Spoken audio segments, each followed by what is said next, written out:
Constitucionales, un programa auspiciado por la Asociación Argentina de Justicia Constitucional. Bienvenidos a Aires Constitucionales, espacio de la Asociación Argentina de Justicia Constitucional. Pueden seguirnos en nuestras redes, encontrar todos nuestros programas en nuestro canal oficial de YouTube y dirigirse directamente a nosotros, a nuestra dirección de mail.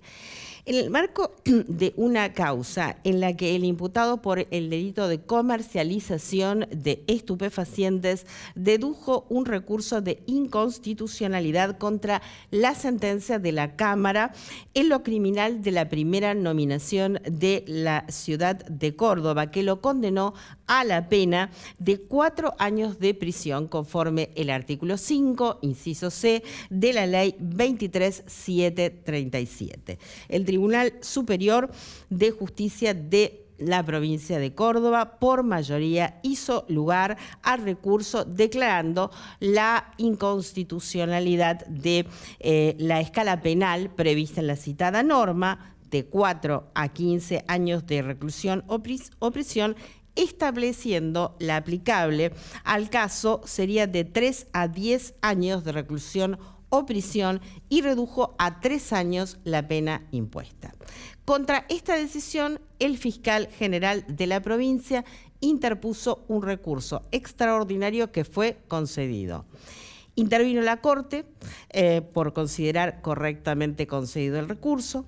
Consideró que los autos interesaba que la Constitución Nacional establece que es el Congreso Nacional el que debe dictar los códigos civil, comercial, de minería, de trabajo y seguridad social, que en ese marco el mérito o la conveniencia o el acierto de las soluciones legislativas no son puntos sobre los cuales deba pronunciarse el Poder Judicial, que más allá de las interpretaciones o aplicaciones que realice de la norma, salvo en casos que trasciendan ese ámbito de apreciación para internarse en el campo de lo irrazonable o arbitrario, se habilita la intervención de los jueces. Analizó el argumento central del del Tribunal Superior de Justicia, que fue la modificación de la ley 26.052, y concluyó que correspondía revocar la sentencia que declaró la inconstitucionalidad de la escala penal prevista en la citada norma por inmiscuirse incorrectamente en las atribuciones que corresponden por la Constitución Nacional al Poder Legislativo en materia de legislación penal, y estableció una distinción, el Superior Tribunal, ¿no?, que el Congreso no había dispuesto respecto de la desfederalización de ciertos delitos, siendo que ello no obedeció a un criterio de gravedad, ni tampoco que la mencionada reforma realizara modificaciones o calificaciones de carácter sustantivo entre los delitos, sino exclusivamente disponía su desfederalización y quedaba sujeta esa desfederalización a la adhesión por parte de las provincias y la Ciudad Autónoma de Buenos Aires. Por todo ello, oído el Procurador General de la Nación interino, se declaró procedente el recurso extraordinario, se revocó la sentencia apelada con los votos propios de los doctores Horacio Rosati, Carlos Rosenkratz, Ricardo Lorenzetti y Manuel García Mansilla, ordenándose que vuelvan los autos al Tribunal de Origen para que se dicte una nueva sentencia conforme a lo manifestado. Muy bien, ahora vamos a una breve pausa y luego estaremos conversando con nuestra invitada especial del día de hoy sobre el juicio por jurados en Argentina. Aires Constitucionales, un programa auspiciado por la Asociación Argentina de Justicia.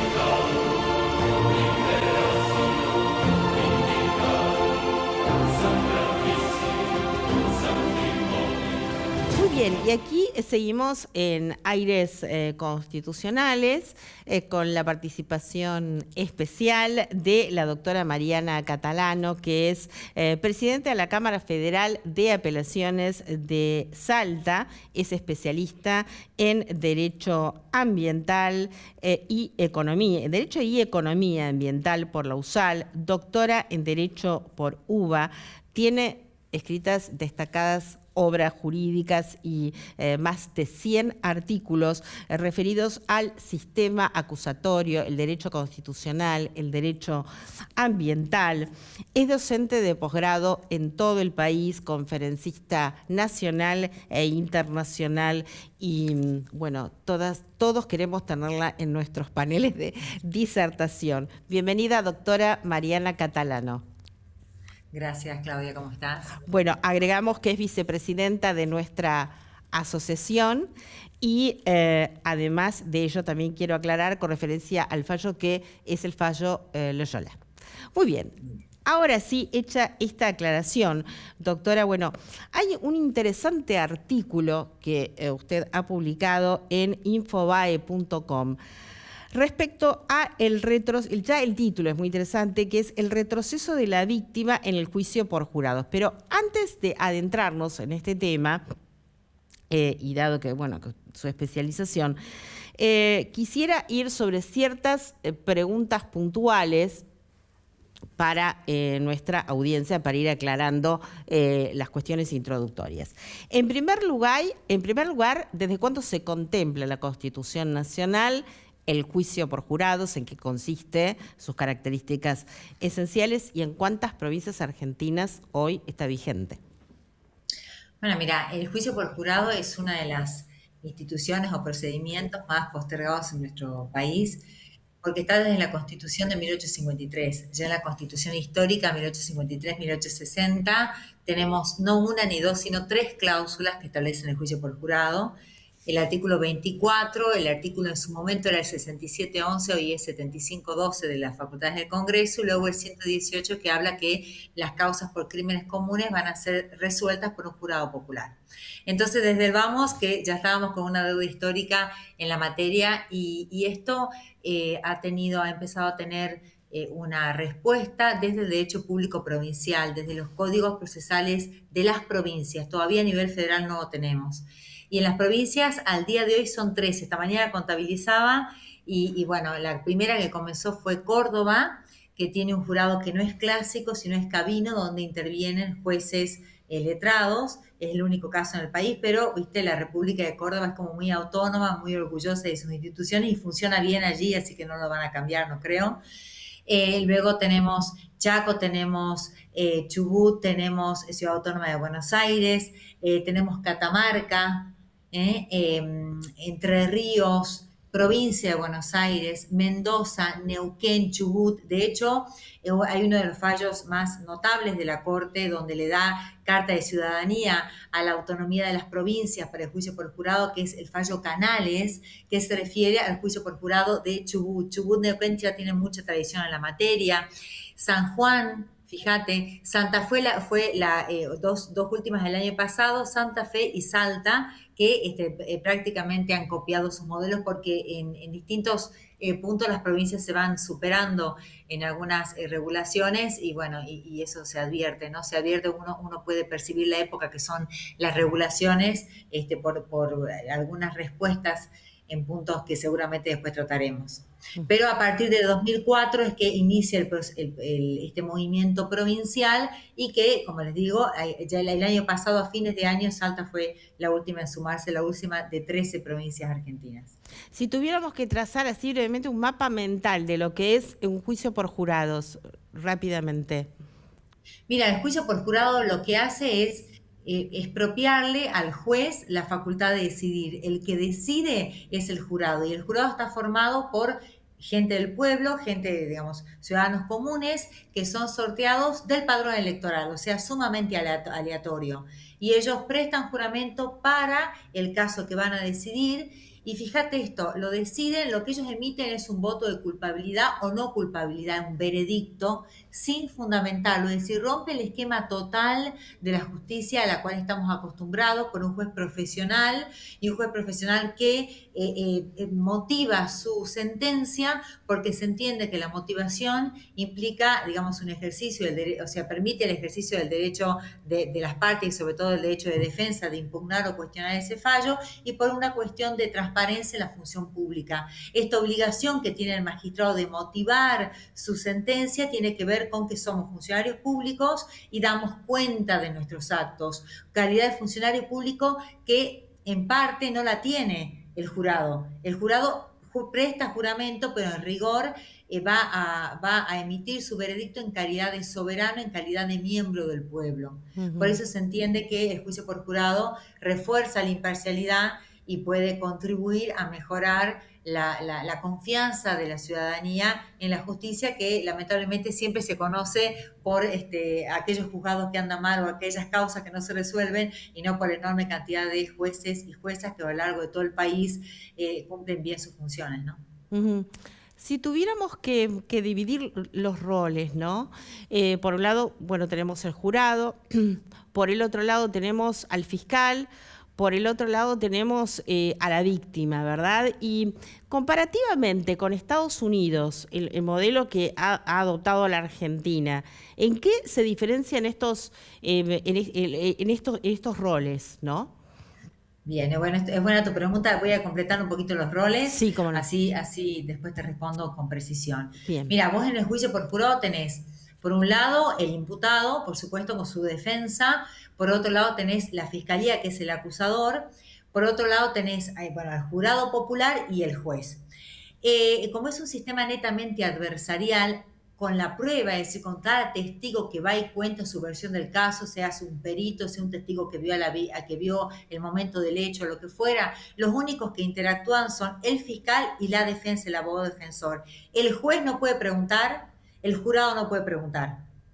El juez lo único que hace es reglamentar, conducir el debate y le da instrucciones al jurado. El jurado no sabe de derecho, entonces lo que hace el juez es decirle, bueno, miren, este es un caso de violencia de género, este es un homicidio, o esto es un robo seguido de muerte, o esto es un secuestro extorsivo. Entonces lo que ustedes tienen que hacer es verificar el código, la norma que se aplica es tal, la posible agravante es tal, ustedes tienen que hacer, prestar atención a tal o cual prueba, lo va conduciendo para que el jurado no esté tan ciego, porque no, en el sentido de no conocer la ley y no conocer los mecanismos.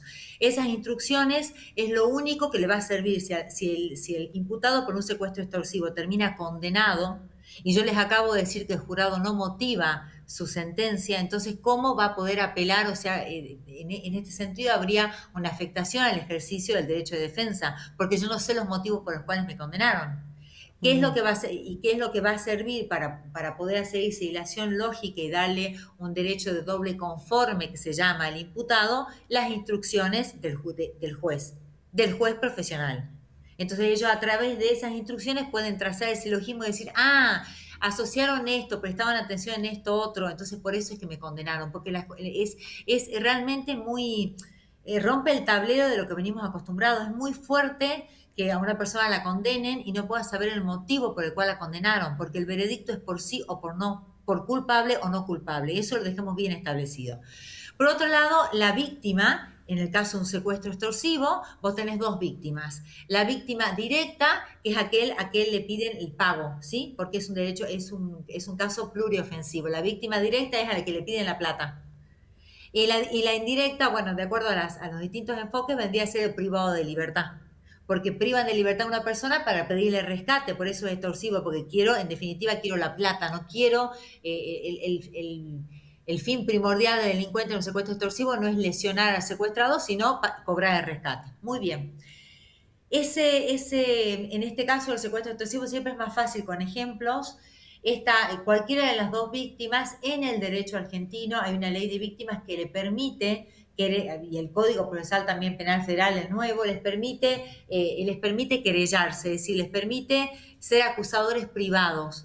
Entonces, aunque el acusador público diga una cosa, ellos pueden ir en forma autónoma y pedir y exigir, por ejemplo, oponerse a un acuerdo abreviado, a oponerse a determinadas formas de modalidad de la pena, pueden presentar prueba, pueden pedir una pena más grave.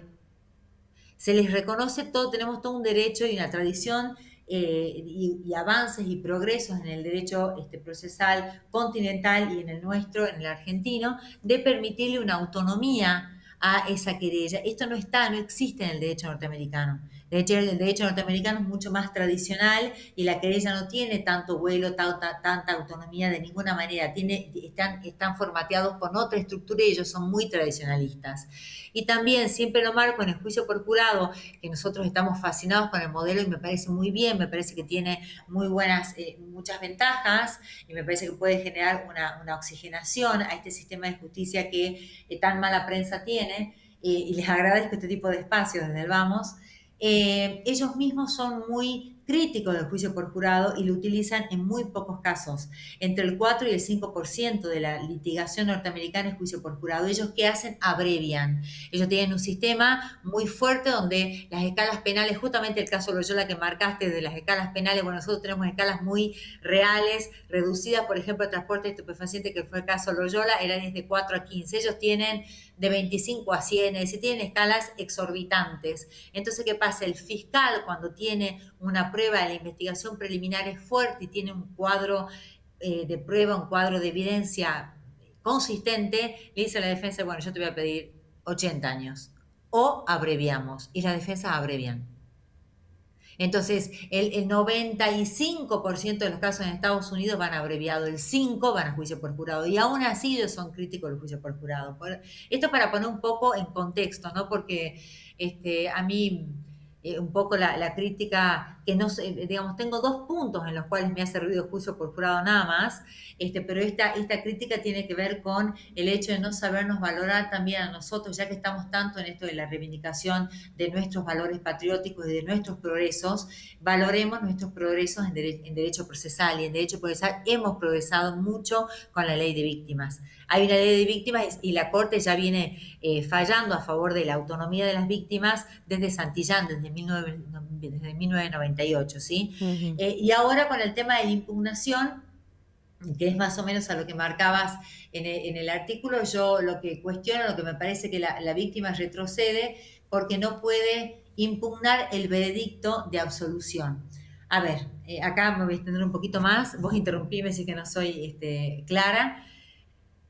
Nosotros en nuestro derecho común, en un proceso ante un juez profesional, a lo que estamos acostumbrados, si el juez absuelve al imputado, si lo declara no culpable y lo manda a la casa, por así decirlo, dice no es culpable de este delito, en nuestro derecho común, en nuestro derecho procesal, puede apelar, puede cuestionar tanto la defensa cuando el imputado es condenado, como el fiscal cuando el imputado es absuelto. En el juicio por jurado esto no existe, y esto tiene una explicación en los tratados internacionales con jerarquía constitucional, porque todos los tratados dicen el derecho de doble conforme existe solamente para la persona humana. Y entonces, y como ellos a la víctima no la tienen en el radar, para ellos está bien que, digamos, si a vos te absuelven, pasó con casos, digamos, al margen de todo lo que uno puede aprender en